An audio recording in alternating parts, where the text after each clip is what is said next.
और चलिए अब बात कर लेते हैं गुजरात की, जहां पर भारी बारिश का अलर्ट जारी किया गया है। अगले 2 दिनों के लिए अलर्ट जारी किया गया।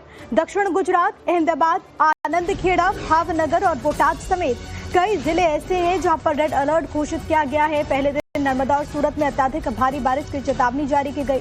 दक्षिण गुजरात के सभी जिलों में अत्यधिक बारिश की आशंका की वजह से रेड अलर्ट लागू कर दिया गया है। दूसरे दिन भी गुजरात, सौराष्ट्र, कच्छ के कई हिस्से ऐसे हैं जहां पर भारी बारिश का दौर देखने को मिला है और अब आगे भी संभावना है। इसी वजह से आम जनता त्राहिमाम कर रही है, परेशान है। आप इन तस्वीरों में देखिए, कंधे तक पानी आ चुका है। लोग इसी तरीके से एक जगह से दूसरी जगह जाने को विवश हैं। कई ऐसे गांव हैं जिनका संपर्क टूट गया है। उन इलाकों में रहने वाले लोगों के लिए राहत ऑपरेशंस लगातार चलाए जा रहे हैं। वहां पर जो राहत पैकेट है उनका वितरण किया जा रहा है ताकि किसी न किसी तरीके से मदद पहुंच सके। लेकिन सबसे बड़ी बात है कि देश के एक बड़े हिस्से में इस वक्त आम जनता हलकान है, त्राहिमाम कर रही है, क्योंकि बाढ़ बारिश की वजह से सब कुछ मानो रुक सा गया हो, जिंदगी पे मानो ब्रेक सा लग गया हो। और इसी वजह से प्रशासन, एनडीआरएफ की टीम, एसडीआरएफ की टीम इस वक्त ग्राउंड जीरो पर मौजूद है। ये गुजरात की तस्वीर और कुछ इसी तरीके की तस्वीर बाकी कई राज्यों से सामने आई है। चाहे हम पूर्वोत्तर राज्यों की बात करें, चाहे हम पहाड़ी राज्यों की बात करें, वहाँ पर भी आम जनता परेशान है। और इसी बीच गुजरात की तस्वीर, अगले 2 दिनों के लिए अलर्ट जारी किया गया है, यानी कि गुजरात के लोगों की मुश्किलें और भी ज़्यादा बढ़ेगी। और इसमें कई ऐसे बड़ी सिटीज़ भी हैं जहां पर भारी बारिश के लिए एडवाइजरी जारी की गई है लोगों के लिए कि वो सावधानी बरतें, क्योंकि मौसम विभाग का ये पूर्वानुमान है कि अहमदाबाद, सानंद जैसे क्षेत्रों में भारी बारिश होगी। और इसको लेकर के ऑरेंज अलर्ट, रेड अलर्ट भी कई जगहों के लिए जारी किया गया है। ये तस्वीरें आप जरा देखिए किस तरीके से आम जनता परेशान है, त्रस्त है।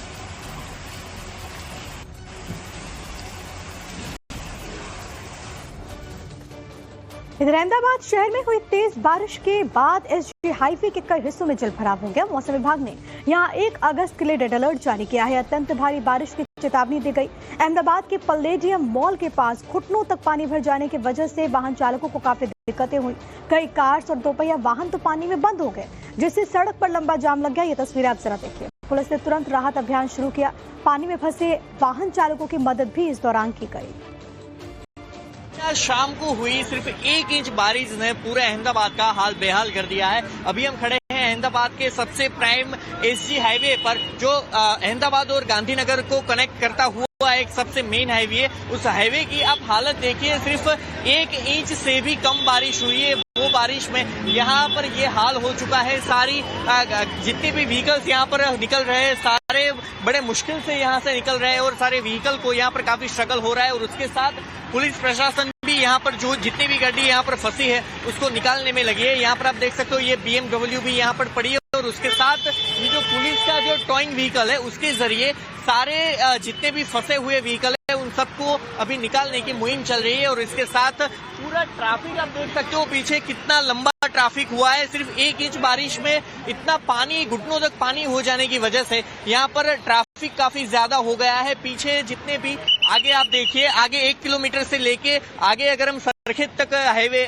सरखेत तक ट्रैफिक जाम है, यानी कि टोटल 10 से 15 किलोमीटर का ट्रैफिक जाम इस हाईवे पर हो चुका है। क्योंकि अभी सभी को ऑफिस से घर जाने का वक्त है और इसी वक्त बारिश ने ये हाल करने की वजह से लोग काफी परेशान है। हालांकि आज के दिन पूरे अहमदाबाद में सारे स्कूल कॉलेज जिसमें छुट्टी थी, कल भी अहमदाबाद में रेड अलर्ट है। देखते हैं कल क्या होता है। अहमदाबाद से वीडियो जर्नलिस्ट संकेत के साथ दूरसंचार टाइम्स ऑफ भारत। उधर गुजरात में रेड अलर्ट के बाद सीएम इस वक्त एक्शन में नजर आ रहे हैं। भूपेंद्र पटेल ने देर रात इमरजेंसी मीटिंग की है। सीएम ने शुक्रवार देर रात स्टेट इमरजेंसी ऑपरेशन सेंटर का अचानक से दौरा किया। उस वक्त की तस्वीरें भी आपकी टीवी स्क्रीन पर। बारिश की स्थिति का उन्होंने जायजा लिया। इसके बाद संभावित भारी बारिश को देखते हुए राज्य के 10 जिलों में रेड अलर्ट के मद्देनजर संजुला कलेक्टर्स को हाई अलर्ट पर रहने के निर्देश दिए गए। जरूरत पड़ने पर राहत और बचाव कार्यों के लिए अहमदाबाद, नवसारी, सूरत में सेना की भी 2-2 टुकड़ियां तैनात रखी गई हैं। देखिए किस तरीके से इस वक्त आर्मी की भी सहायता ली जा रही है। रेड अलर्ट के बीच सीएम भूपेंद्र भाई पटेल इस वक्त एक्शन मोड में नजर आ रहे हैं। लगातार वो मीटिंग्स कर रहे हैं ताकि इसके जरिए लोगों को राहत पहुंच सके। जो हालात और जो मौसम विभाग की तरफ से प्रेडिक्शंस होते हैं, जो पूर्वानुमान है, उसके मद्देनजर इस वक्त मुख्यमंत्री भी एक्शन मोड में हैं। लगातार उन्होंने अधिकारियों को भी दिशा निर्देश दिया, किस तरीके से एसओपीज हैं, किस तरीके से आगे बढ़ना है।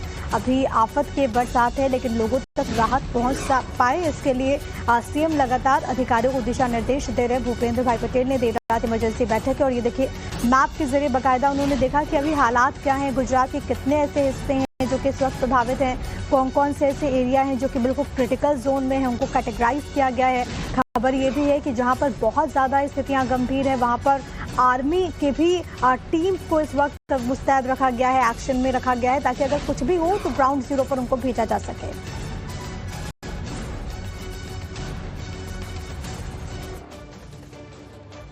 और चलिए बात कर लेते हैं असम की भी, जहां पर बाढ़ की स्थिति धीरे धीरे ही सही लेकिन सुधर रही है, लेकिन संकट अभी पूरी तरह से टला नहीं है। बीते 24 घंटे में शिवसागर जिले में 2 और लोगों की मौत हो गई। इसके बाद इस वर्ष बाढ़ से मरने वालों की संख्या बढ़कर 80 हो गई है। एक बच्चा भी शामिल है और इसकी बाढ़ के पानी में डूबने से जान चली गई।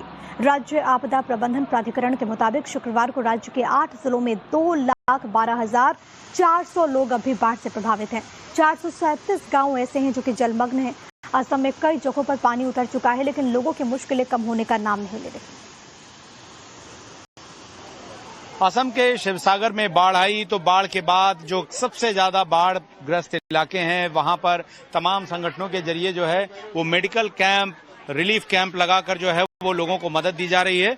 ऐसे ही एक कैंप में हम हैं और ये जगह जो है वो नेपाली खुटी के आसपास का ही इलाका है और आप देखें तो बाकायदा जो डॉक्टर्स की टीम है, प्रोफेशनल्स की टीम है वो यहाँ पे पहुंच रही है और चूंकि यहाँ पर पानी भरा हुआ है, इन्फेक्शन हो रहा है, एलर्जी हो रही है, ऐसे में जो भी एंटीबायोटिक्स की जरूरी है या जिन भी मेडिकल असिस्टेंस की जो जरूरत है वो पूरी की जा रही है। और देखें दवाओं का तमाम जो भंडार है वहां पर आपको मौजूद दिख रहा होगा तस्वीरों में।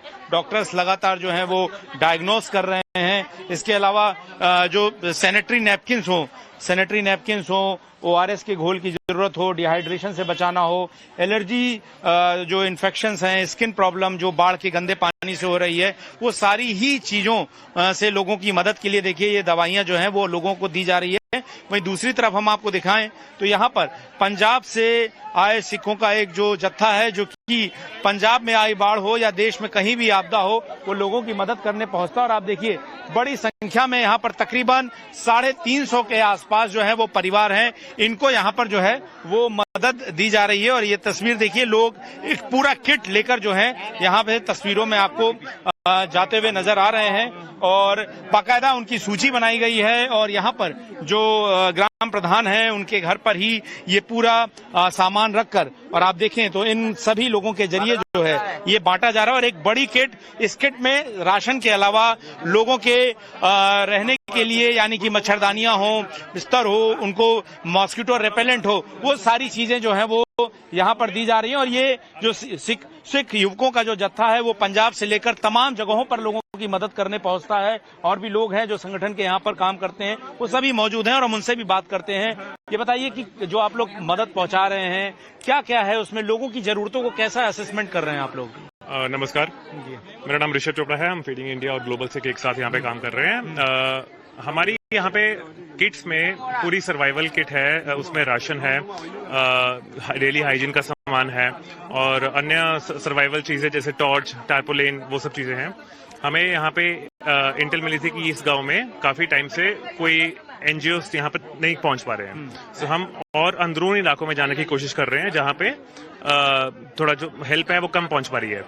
हम पिछले 3 दिन से यहाँ पे हैं, अप्रोक्सीमेटली 2000 किट्स के आसपास हम बांटने वाले हैं यहाँ पे और उसके अलावा और भी जरूरत पड़े तो हम वो भी करेंगे।